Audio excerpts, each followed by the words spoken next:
Hello guys, I'm Comic Book Movie Fan Productions. With the Rise of Skywalker coming out in the theaters as of recent, it's time to rank all 12 Star Wars films from worst to best. So let's not waste any more time and get into it. Coming in last place, number 12 is Attack of the Clones. Attack of the Clones is the most tedious and boring Star Wars film I've ever seen. It doesn't improve upon the mistakes of the Phantom Menace, it actually worsens those mistakes. The overabundance of CGI and plot points that overblows the story, the acting is cheesy all around, the action is bland, the dialogue is terrible to say the least, and as a whole, I just wasn't invested in the world or characters, and I barely remember anything in the movie. The only positives are Count Dooku, the music, and the introduction of the Clone Wars. Other than that, it's just a really bad Star Wars movie. At number 11 is The Phantom Menace. The Phantom Menace is the laughingstock of the Star Wars universe that was the first big hit Star Wars took in the Skywalker saga. As the start of the prequel trilogy, it fails to get me invested in the world or the younger versions of these characters. The tropes really plague the whole film, from the dialogue, visual effects, the lengthy runtime and the pace that drags, the acting for the most part, Jar Jar, and more that was a letdown. The only good parts are Liam Neeson as Qui-Gon, Ewan McGregor as Obi-Wan, Sam Jackson as Mace Windu, Darth Maul, and the great lightsaber fights along with the score. It's not the worst thing ever made, nor is it the worst thing that happened in Star Wars, but it's not good either. At number 10 is the Clone Wars animated movie. The Clone Wars movie is a bland pilot and the most mediocre Star Wars film I've ever seen. The story is not film worthy, it was just a couple of episodes stitched together into an hour-and-a-half runtime. The animation is choppy at best, with the dialogue sometimes not matching up the movements of the characters. Apart from Ahsoka, I didn't care for any of the characters. The pace is really bumpy and all over the place. The film is forgettable and isn't that exciting. It was just middle of the road as a pilot.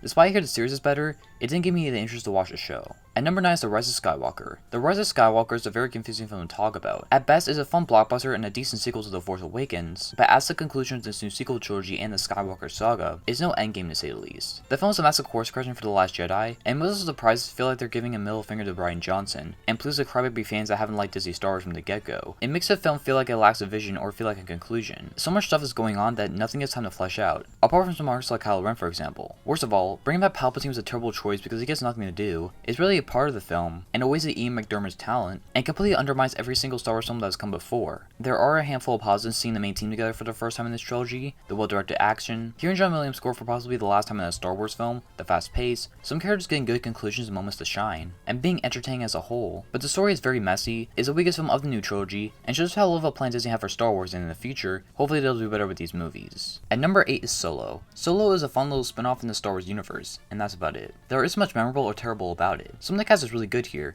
especially Donald Glover and Woody Harrelson. The action is fun, the film feels consistent, despite the shifting of directors. I like the grinded look to it, similar to RogueOne. It has a nice pace, and is enjoyable. The issues that dragged the film down for me was Alden Ehrenreich as Solo. They didn't really sit well with me. He isn't atrocious, but he never felt like Harrison Ford or a new version of Solo. His performance had this weird match of these two sides, and felt like the weak link of the cast, despite he's the lead. The film forces a lot of Star Wars cameos and changes, like how Solo got his last name and Darth Maul cameoing, that didn't really feel earned. Paul Bettany was completely wasted as a villain. The film had a lot of predictable plot beats, and it's apparent that the filmmakers have something great on their hands, but the drama just got something kinda generic as a result. But as a whole, I was entertained by it. At number 7 is Revenge of the Sith. Revenge of the Sith is a big improvement over the previous prequels that has a lot of good elements from the acting, score, amazing action from the choreography, cinematography, and editing. It blended the prequel stuff and tying into A New Hope very well. The character arcs feel somewhat satisfying. The dark and ominous tone throughout the film is its biggest strength because of how everything falls apart throughout the course of the film, and is a good conclusion to this previously messy trilogy. What holds it back for me is that it still suffers from a lot of the prequel tropes. The dialogue is still very stilted and forced. Some character moments like Padme dying of a broken heart is mind-boggling. The overuse of CGI can be distracting, and other moments that do take me out of the film because of how silly they are. But as a whole, it's one of the few films where the last installment is the best of the trilogy, unlike Rise of Skywalker. At number 6 is The Last Jedi. I know this may be controversial to some, but this is my opinion. The Last Jedi, despite having many issues, is a bold and the most intriguing film I would say in the series. It delves into darker themes, and rather than just having what you expect, it decides to subvert them, and look at their characters as broken people, instead of connecting them to previous characters, just for the sake of a cheap twist. I like the contained film of the film. It has an urgency to the story, which apart from the Canto Bight stuff always feels stressful. The film looks beautiful from the cinematography and possibly my favorite looking Star Wars film. The score is great as always, and some characters get great arcs. Where the film starts to lose me is that the film throughout, although I respect not going by the books with twists, feels like Rian Johnson just wanted to piss off Disney by killing Snoke, which was a stupid move in my opinion because there was a lot of potential there. A lot of dumb character stuff, and none of the new characters really being interesting. The film feels overstuffed with plot points,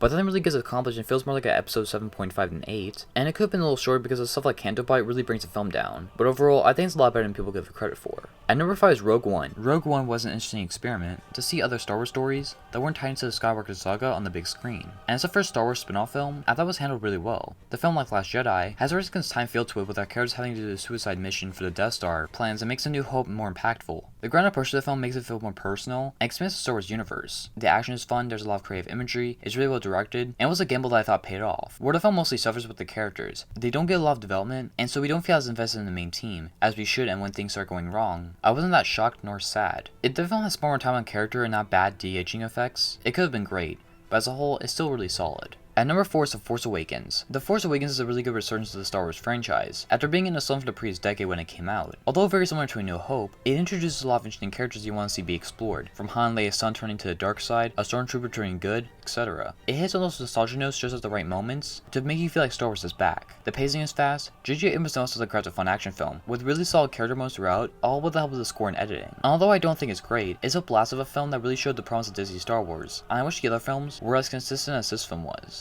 At number 3 is Return of the Jedi. Return of the Jedi is a great conclusion to the OG trilogy. All of our main characters get satisfying conclusions, has some of the most powerful moments in the Star Wars film, especially anything with Darth Vader and Luke. Palpatine's the best he's ever been. The film is constantly engaging and exciting, the music is great, the acting is solid, and it's the most fun installment in the OG trilogy in my opinion, and it's the definition of emotionally satisfying. There are some nitpicks in the Ewok stuff and a couple of moments here and there, but it's a great last installment of the OG trilogy, despite being the weakest in my opinion, and it's where the story should have ended. At number 2 is A New Hope. This is what started it all. A New Hope is an iconic film that defined both sci-fi and blockbuster forever. The characters are engaging and are also well and unique. It meets a balance of being packed enough to where it doesn't feel stuffed. John Williams made one of the best scores ever made. The action is fun, the humor is funny, the universe is intriguing, the directing is sharp. It meets the film being light but not super cheesy, and it's just a great film and a great start to this trilogy. But coming in first place, number 1 is The Empire Strikes Back. What can I say that hasn't already been said about this film? The Empire Strikes Back is a masterpiece, and like the other films in this trilogy, it is an important piece in cinema. It has so many great moments that have stuck with people for decades. The characters are constantly struggling, and it's a dark story that keeps you on the edge of your seat. It expands the universe set up in the previous film that doesn't oversaturate what we already have. The score is the best it's ever been in a Star Wars film, along the direction, that despite it's a different person, feels like an organic continuation of A New Hope. The villains get fleshed out, the heroes get fleshed out, the world gets fleshed out, the twists feel earned, the writing is great in every way, and it's one of the best sci-fi films, action films, films in general, and the best film that takes place in a galaxy far, far away. And that's the list. Leave yours down in the comments, and please, don't forget to like and subscribe for more content. I'm Comic Book Movie Fan Productions, signing out.